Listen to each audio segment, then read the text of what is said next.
ہے قول محمد قول خدا فرمان نہ بدلا جائے گا، بدلے گا زمانہ لاکھ مگر قرآن نہ بدلا جائے گا۔ الحمدللہ نحمده ونستعینه ونستغفره ونؤمن به ونتوکل علیہ ونعوذ باللہ من شرور انفسنا ومن سیئات اعمالنا، من يهده الله فلا مضل له ومن يضلله فلا هادي له، ونشهد ان لا اله الا الله وحده لا شريك له، ونشهد ان سيدنا وسندنا وحبيبنا ونبينا ومولانا محمدا عبده ورسوله، وصلى الله تعالى على خير خلقه محمد وعلى آله وأصحابه أجمعين، أما بعد فأعوذ بالله من الشيطان الرجيم، بسم الله الرحمن الرحيم، فبما رحمة من الله لنت لهم ولو كنت فظا غليظ القلب لانفضوا من حولك فاعف عنهم واستغفر لهم وشاورهم في الأمر فَإِذَا عَزَمْتَ فَتَوَكَّلْ عَلَى اللَّهِ إِنَّ اللَّهَ يُحِبُّ الْمُتَوَكِّلِينَ إِن يَنصُرْكُمُ اللَّهُ فَلَا غَالِبَ لَكُمْ وَإِن يَخْذُلْكُمْ فَمَنْ ذَا الَّذِي يَنصُرُكُمْ مِنْ بَعْدِهِ وَعَلَى اللَّهِ فَلْيَتَوَكَّلِ الْمُؤْمِنُونَ صدق الله العظيم وصدق رسوله النبي الكريم ونحن على ذلك لمن الشاهدين والشاكرين والحمد لله رب العالمين۔ الحمدللہ تفسیر کا سلسلہ جاری ہے، سورہ آل عمران کی تفسیر چل رہی ہے اور غزوہ احد کا واقعہ اور اس کے جزویات اور اس کے تعلق سے اور بھی بہت ساری باتیں ہمارے سامنے بیان ہو رہی ہیں۔ 150 پر 8 آیتوں کی تفسیر مکمل ہو چکی ہے۔ آج کی اس مجلس میں 2 آیتیں جن کی تفسیر کرنا ہے، آیت نمبر 150 پنو، آیت نمبر 160۔ اس پہ اللہ رب العزت غزوہ احد کو بیان کر کے اللہ کے نبی پاک صلی اللہ علیہ وسلم کے اخلاق حمیدہ کو بیان کر رہے ہیں۔ گزشتہ مجلس میں ہمارے سامنے بات آئی تھی، اللہ رب العزت جو ہے مسلمانوں کو آگاہ کیے تھے کہ اے ایمان والو، ان لوگوں کی طرح مت ہو جانا جن لوگوں نے کفر اختیار کیا، بزدل مت ہو جانا، اس لیے کہ بعض لوگ منافقین اور کافر لوگ کہتے تھے کہ یہ آدمی سفر پہ چلا گیا، یہ آدمی جنگ میں چلا گیا تو اس کی وجہ سے اس کی موت ہوئی ہے۔ تو اس کے بارے میں اللہ نے فرمایا ہے کہ موت اور حیات کے مالک ہم ہیں، یہ دونوں چیزیں ہمارے قبضے قدرت میں ہیں، اور اگر کسی کے مقدر میں موت نہیں ہے وہ آدمی جنگ میں جا کر بھی واپس زندہ صحیح سلامت لوٹے گا، اور اگر کسی کے مقدر میں موت لکھی ہوئی ہے وہ آدمی اگر جنگ میں نہ جائے تب بھی گھر میں رہے اس وقت بھی اس کو موت آ جائے گی۔ تو اس سے جو ہے پیچھے نہ ہٹنا، ثابت قدمی کے ساتھ جمے رہنا، یہ اللہ رب العزت نے مسلمانوں کو اس بات سے آگاہ فرمایا ہے۔ اور آج اسی غزوہ احد کو لے کر اللہ کے نبی صلی اللہ علیہ وسلم کے اخلاق کو یہاں بیان کیا جا رہا ہے۔ پہلے آیت کا ترجمہ سنتے ہیں، فَبِمَا رَحْمَةٍ مِّنَ اللَّهِ لِنْتَ لَهُمْ، بعد اس کے خدا ہی کی رحمت کے سبب آپ ان کے ساتھ نرم رہیں، وَلَوْ كُنْتَ فَظًّا غَلِيظَ الْقَلْبِ لَانفَضُّوا مِنْ حَوْلِكَ، اور اگر آپ تند خو سخت طبیعت ہوتے تو یہ آپ کے پاس سے سب منتشر ہو جاتے۔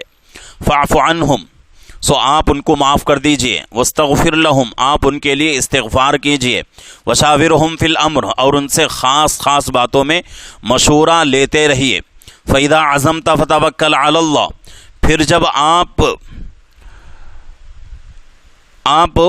راہیں پختہ کر لیں تو خدا تعالیٰ پر اعتماد کیجئے۔ ان اللہ یحب المتوکلین، بے شک اللہ تعالیٰ ایسے اعتماد کرنے والوں سے محبت فرماتے ہیں۔ دوسری آیت، ان ینصرکم اللہ فلا غالب لکم، اور اگر حق تعالیٰ تمہارے ساتھ دیں تب تو تم سے کوئی نہایت جیت نہیں سکتا۔ وَإِن يَخْذُلْكُمْ فَمَنْ ذَا الَّذِي يَنْصُرُكُمْ مِنْ بَعْدِهِ، اور اگر تمہارا ساتھ نہ دیں تو اس کے بعد ایسا کون ہے جو تمہارا ساتھ دے اور غالب کر دے. وعلی اللہ فلیتوکل المؤمنون، اور صرف اللہ تعالیٰ پر ایمان والوں کو اعتماد رکھنا چاہیے. یہ دو آیتیں ہوئیں.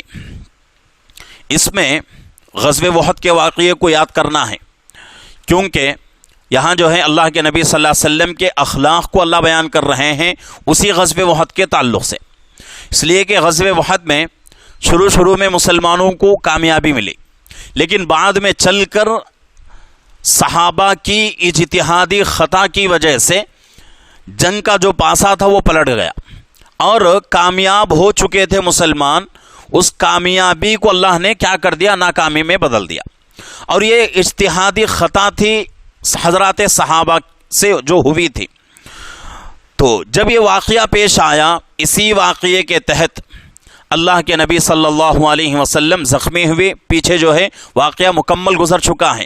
70 صحابہ شہید ہوئے، 70 صحابہ زخمی ہوئے، اور اللہ کے نبی صلی اللہ علیہ وسلم بھی زخمی ہوئے. اتنے زخمی ہوئے کہ اس سے پہلے اور اس کے بعد آپ صلی اللہ علیہ وسلم کے مبارک بدن پر اتنے زخم نہیں آئے، اتنے مار کبھی بھی اللہ کے نبی صلی اللہ علیہ وسلم کی زندگی میں آپ کے مبارک بدن پر نہیں آئے. اتنا زیادہ آپ کے جسم کو جو ہے زخم پہنچا. آپ جو ہے گڑھے میں گر گئے، اور آپ کے سر پر اور اسی طریقے سے آپ کے رخسار مبارک پر لوہے کی کڈیاں جو ہے گھس گئیں، اور آپ کے سامنے کے دانت شہید ہو گئے، ہونٹ پھوٹ گیا، ہونٹ سے خون نکلنے لگا، منہ سے خون نکلنے لگا، سر سے اور رخسار مبارک سے خون نکل رہا تھا. آپ گڑھے میں گر گئے تھے، اور آپ بہت کمزوری محسوس کر رہے تھے. اس لیے کہ جب آدمی کے بدن سے خون نکل کر بہہ جاتا ہے تو ظاہری اعتبار سے دنیا کا ہر انسان اپنے اندر کمزوری محسوس کرتا ہے. آپ حضرات کو معلوم ہوگا کہ کوئی آج اپنا جو ہے خون دوسروں کو دینا چاہے تو خون دینے والا دے دیتا ہے، تو فوراً خون دینے کے بعد اس کو جو ہے کوئی ایک پھل کھلا دیتے ہیں، کوئی ایک ایسی چیز اس کو کھلاتے ہیں، وہ کمزوری جو اس کو محسوس ہو رہی ہے وہ کمزوری ختم ہو جائے. تو اس سے پتہ چلتا ہے کہ آدمی کا خون جب بہہ جاتا ہے بدن سے، یعنی کہ 4-5 قطرے 6-7 قطرے اگر نکل جائیں تو اس سے کوئی فرق نہیں پڑتا.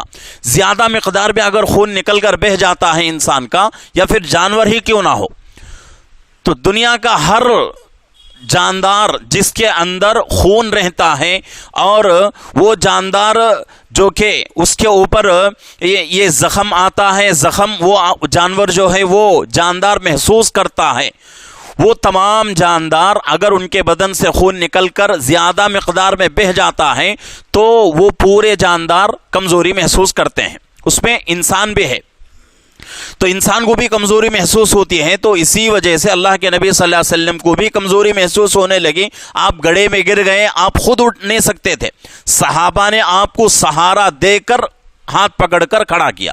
اتنی زیادہ تکلیف تھی اور مسلمانوں کا اتنا زیادہ نقصان ہوا، لیکن اتنا زیادہ نقصان ہونے کے باوجود اللہ کے نبی صلی اللہ علیہ وسلم کے زبان مبارک سے اف تک بھی حضرات صحابہ کے بارے میں نہیں نکلا.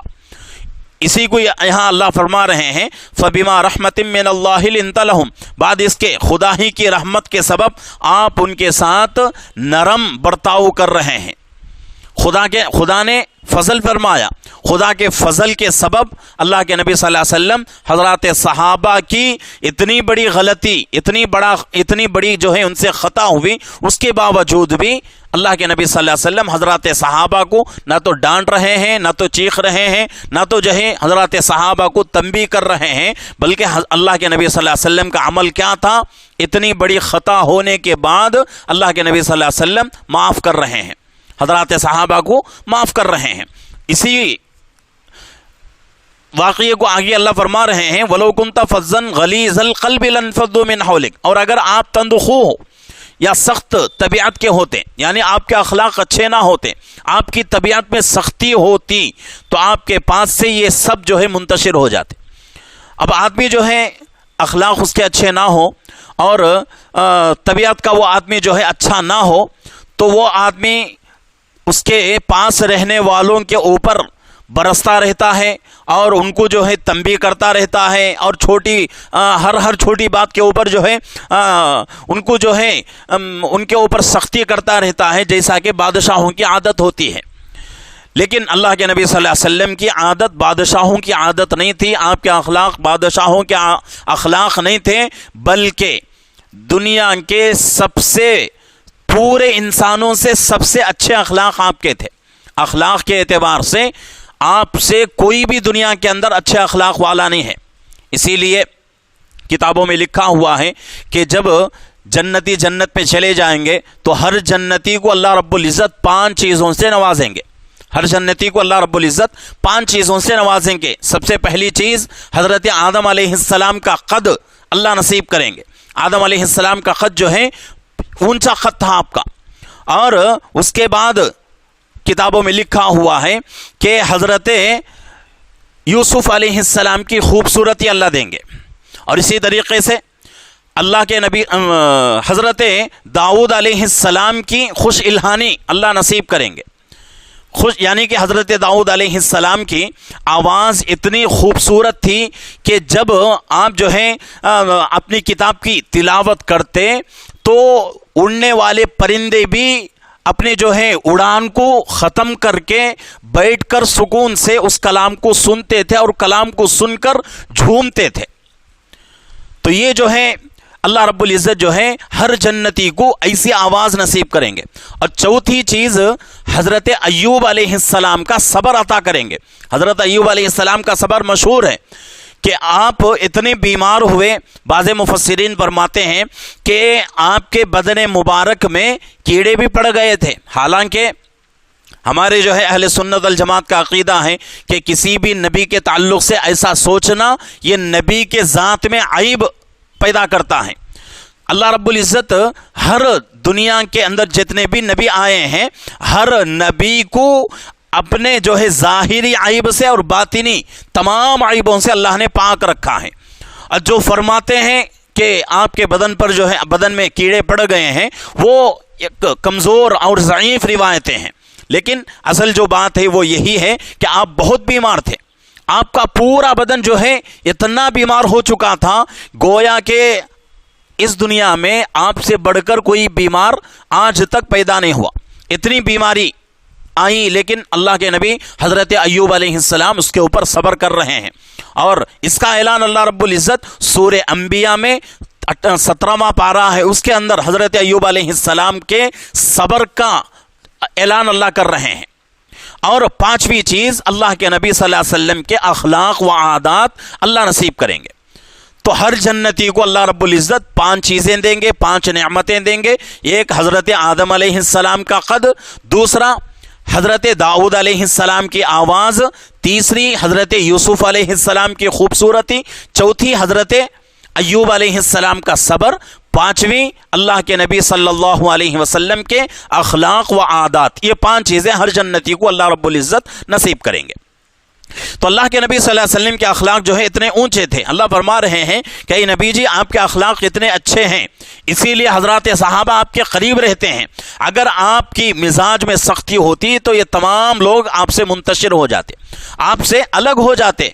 تو یہاں جو ہے اللہ فرما رہے ہیں فاعف عنہم واستغفر لہم، اتنا فرمانے کے بعد اللہ خود اللہ کے نبی صلی اللہ علیہ وسلم کو حکم دے رہے ہیں، سو آپ ان کو معاف کر دیجئے۔ اللہ پہلے سے اللہ کے نبی صلی اللہ علیہ وسلم معاف کر رہے ہیں، کوئی لفظ اپنی زبان سے نہیں نکال رہے ہیں، پھر بھی اللہ کی طرف سے حکم نازل ہو رہا ہے، وہی آ رہی ہے، اے نبی جی آپ اپنے صحابہ کو معاف کر دیجئے۔ صرف معاف ہی نہیں بلکہ آگے اللہ فرما رہے ہیں واستغفر لہم۔ 3 چیزیں حضرات صحابہ کو مل رہی ہیں، سوچنے کی ضرورت ہے۔ جو لوگ حضرات صحابہ کے ذات کو نشانہ بناتے ہیں ان لوگوں کے لیے یہ چیزیں عبرت ہیں۔ قرآن کو دیکھیں، قرآن کے ایک ایک حرف کے اوپر غور کریں، قرآن کیا کہہ رہا ہے، اللہ کا کلام ہے۔ حضرات صحابہ سے بہت ایسے صحابہ ہیں جن سے غلطی ہوئی، خطا ہوئی، لیکن قرآن ان کے معافی کا اعلان کر رہا ہے۔ تو یہ چیز ان لوگوں کے چہرے پر تماچا ہے جو لوگ حضرات صحابہ کے ذات کو نشانہ بناتے ہیں۔ آج ہم جو ہے ایسے علاقے میں ہیں، اس علاقے میں ان چیزوں کا ہمیں علم نہیں ہے، لیکن اس علاقے کو چھوڑ کے